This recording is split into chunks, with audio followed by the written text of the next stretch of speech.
The following program has been rated S for spoilers, which may or may not be discussed by the hosts of said program. Common sense is suggested. You silly person.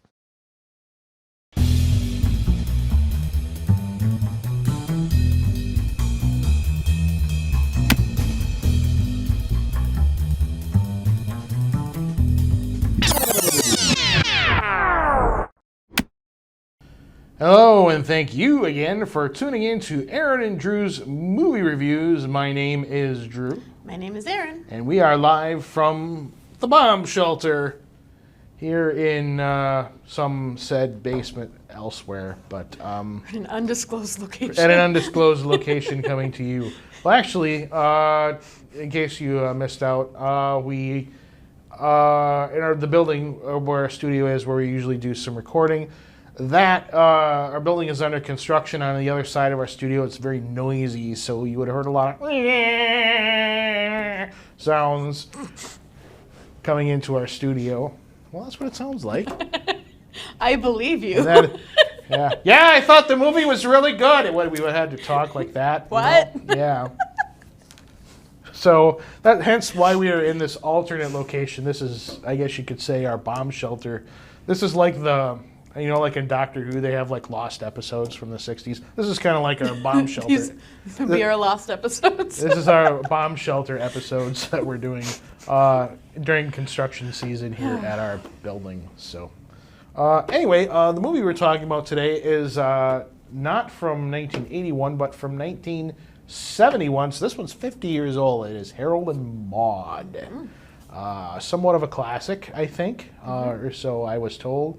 I saw this movie first time a few years ago, and it is quite good. I gotta say, not that I'm getting my review out of the way too soon. Not a lot of huge... I was pleasantly surprised. Yeah.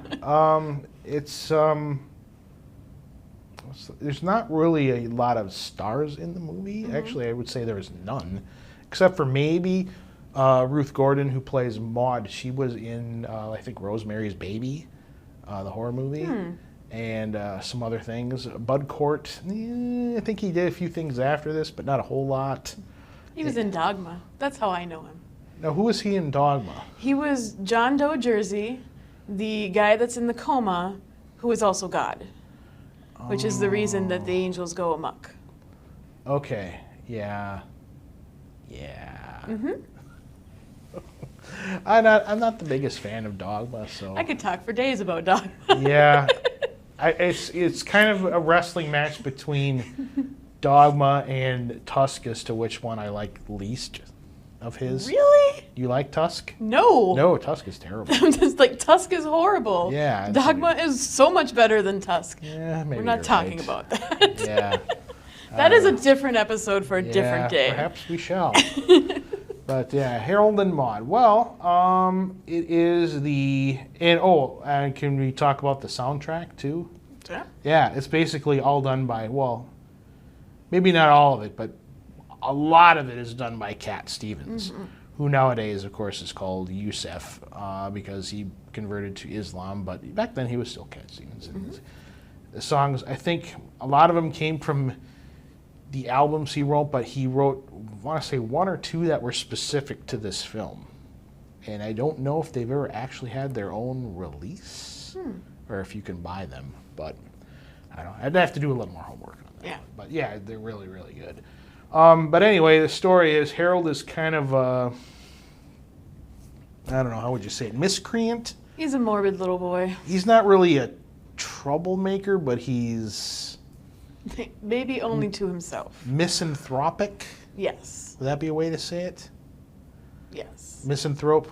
I believe so. Yeah, would that be? Yeah, because he's like obsessed with like the dark side of life, where he's actually supposedly tried to kill himself, but it doesn't seem to faze anyone specifically his mother. Yeah. Because he tries to do it in front of her numerous times, and she doesn't even raise an eyebrow because she knows it's not going to work. She's so waspy. Yeah. Oh yes, very much so. He tried to hang himself. That didn't work. He tried to. Yeah. Can I just say that for this review was the first time I watched this movie, so like I didn't know anything going into this movie, and that opening scene there, he's like just getting ready and all that stuff, and then and I'm like, and then what am I watching? And then there's a noose. Hey, you know how many westerns started out that way? The only difference that is... I would expect from a Western. I was not expecting it from Harold and Maude. Yeah, today's a good day for hanging. The only thing I knew about Harold and Maude was like he was a teenager and she was 70 and they were dating, and that was weird. That's really the only thing I knew about this movie going in, and then I was like, oh, it's not that. Well, it is that, but it's not that? Okay. But it is that. But it is that. Yeah, if that makes any sense whatsoever. My 5-second review. It's that, but it's not that, but it is that. Yeah. Because he tries to hang himself, he tries to shoot himself, he tries to light himself on fire, all these things. And his mother just thinks, well, he just needs attention. You know, and we just need to get him a girlfriend. Yeah, and or to send him to the army. And yeah, his uncle was in the army, and he sends him to like the office to like, hey, you'd be perfect for this, you know, come and look at what we can do. We go to other countries and we, you know, shoot people and all these other things, and that doesn't quite go. Experience other world's cultures and blow them up. Yep, exactly. Yep. And then his uncle's missing an arm and has rigged the main thing that I got it is that he's rigged his fake arm to give him a salute. Yeah, I know, because I saw that where like his lapel. The arm, the sleeve is like pinned up like this, so there's like a little thing here, and then he like tries to like do the bring the arm up to like. It was like, he pulls this thing and he has this mechanism that just his sleeve goes up to salute, and it's just like, wow. Okay. Yeah, and his mother is like, well, he doesn't like the army, so maybe he just needs a girlfriend. And he tries to set it. I'd hate to, you know, I really want to know what that interview process is like. Because she's obviously very selective, like the Crazy Rich Asians lady. Yeah. Where she's like real selective. Goes through a dating agency. Yeah. She picks out the most eligible bachelorettes. She screens them for like income and background and family and all this other stuff. And then, of course, all of them end up running for the hills.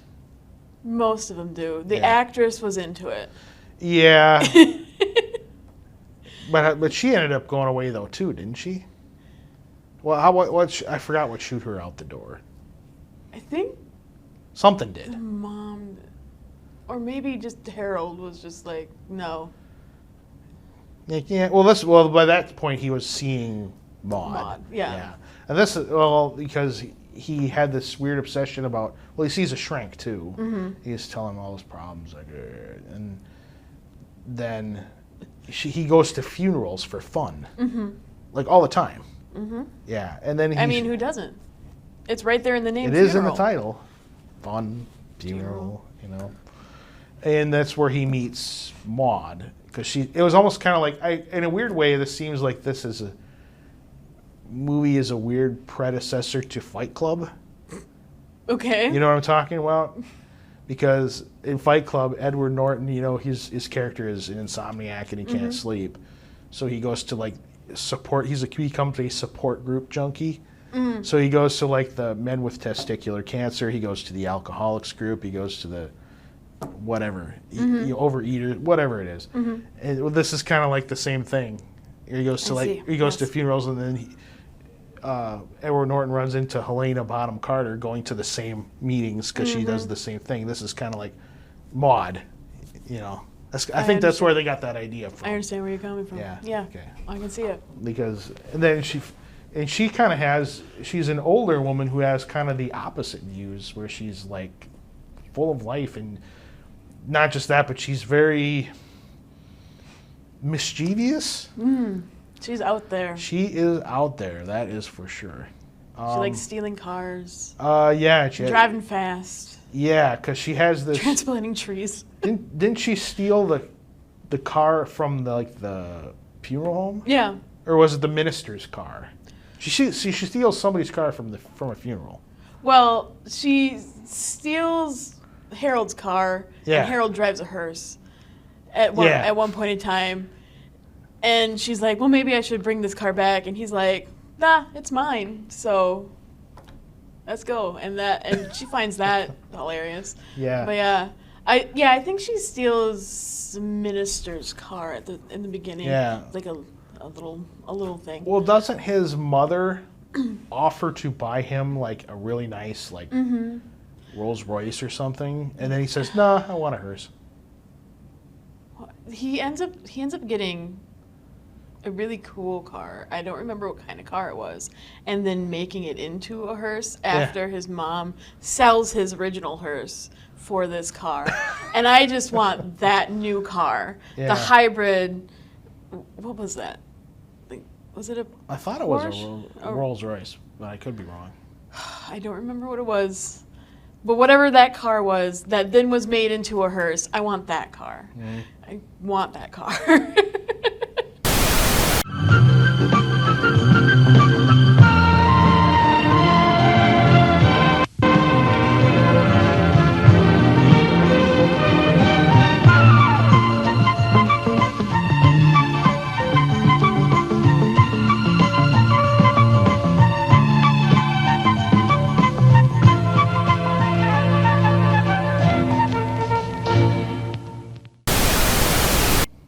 Yeah, and so cool looking. And she steals a lot of things. Well, it's kind of how she is. She's just mischievous. She steals the hearse. She steals and then when she gets pulled over by the cops, well, she wanted to replant this tree that was in front of I don't know, a real estate office or something. I forget. Yeah, in a little in one of those square. iron steel things you see in the sidewalk in your town.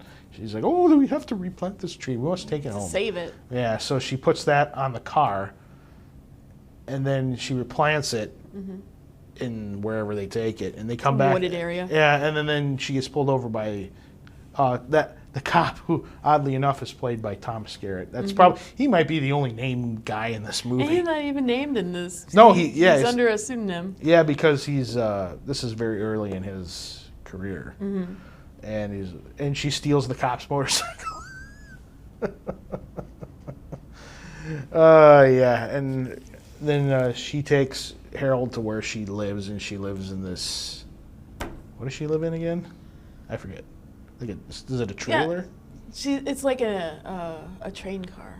Yeah. Yeah. But she has lots of stuff, a piano and so she's living pretty comfortably. Obviously, I mean, I don't know how you get away with that today. Maybe I don't know. But I don't know either. Yeah. So and. I want to say when the mom tries something else. She tried buying him the car, and he didn't like it. He just wanted the hearse back. She tried forcing him into the army, to which Harold and Maude staged a scene in which Harold kills Maude. Yeah. And that just scares the uncle. He's like, no, you're not made out for the army. You are too crazy for this. So he gets out of that, too. Yeah. And then towards the end of the movie, well, I forget.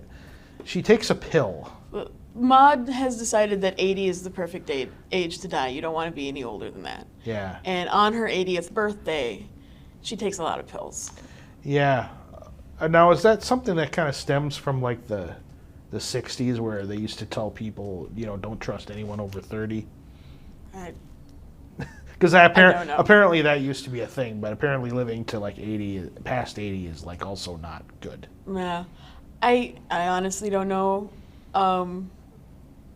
That just in Maude's mind, she's lived a good life up until this point. She had a lot of fun. She wants to go out on her own terms, and she does. And she does. And Harold doesn't handle that the best. No. No. Not really. But at first. But then he seems to be okay with it. At the very end. That's right. And then you see him with that car at the end, and you think They make it kind of look like he drives the car off the cliff, but then you find out he actually just let it. I don't know if they do give you a lot of time. It's like it goes off the cliff and hits, and it just holds on that shot for a while until you see Harold coming up to the side of the cliff going. Looking over it, Yep, yeah. okay. And then he just walks off. I don't need that piece of crap anymore. Yeah. Even though it's really not. No, it's not. But it's actually a really nice car. But it's like, it just kind of shows you how that means to him and all that kind of thing. And then he plays a song on is it a banjo? Yeah. Yes. Yeah. Yep. That's the song, the Be Free song, or I forget the actual title of it, but I think that's the one he wrote Cat Stevens wrote specifically for the film. Don't sing it too much because we're going to get a copyright flag. I'll stop. Yeah. I kind of want to sing it. It's just a cool little song. But it's like, there, I think that's generic enough. Yeah, but yeah, that's pretty much Harold and Maude. And I've actually wanted to download. Now that kind of made me want to download some Cat Stevens from iTunes and listen to it because the music in this movie is really, really good. It just works, and I kind of see why this is a classic film. So Hal Ashby is the name of the director of the film. Yeah. So, yeah, that's the only. That's pretty much it, really, that I have for it anyway. Same. Yeah. Like I said, I was pleasantly surprised. And you had never seen it before? I had never seen it before, and I liked it a lot more than I thought I was going to. So. Well, that's good. Yeah. So happy 50th to Harold and Maude. Oh, we should probably rate this thing too. So what grade do you give Harold and Maude? I give it an A. An A? I think I am also going to give it an A. Yeah, so yay. It's a classic for a reason. Yes. And if you haven't seen it, what are you waiting for? Go watch it. I mean, it's cute. Yeah, it's a very good movie. It's actually getting, as of this recording, I read, yesterday, a new Blu-ray release. Oh. For a second there, I thought you were going to say it was going to be remade, and I'd be like, no. No. Oh, do not do that. Don't give them any ideas. Because that someone will try, as they do with everything. I don't think it would work nowadays. Yeah, I don't know. I think we as a society are too morbid for it to work. Probably. Yeah. Whereas back then it was more button pushy. Yeah. If that makes any sense. But yeah, it's a great film. Go watch it if you haven't. But yeah, it's getting a new Blu-ray release. I don't know if it's up for 4K for your home theater enthusiasts, but Blu-ray is still pretty good. It's getting like a 50th anniversary, whatever you call it, nice. edition with some re-release with some extra stuff in it. So ooh, fancy extra stuff. Yeah, and I think Criterion actually put out a version of it a few years ago, also. So nice. Yeah, so there you go, Harold and Maude. So if you haven't seen it, go watch it. And until next time, I'm Drew. I'm Erin. And we'll see you later. Bye. As you leave the theater, folks, please be careful. Don't let this happen to your car. Be sure to remove the speaker before you leave. If you should accidentally pull a speaker loose, please turn it in at our snack bar or box office. Thank you.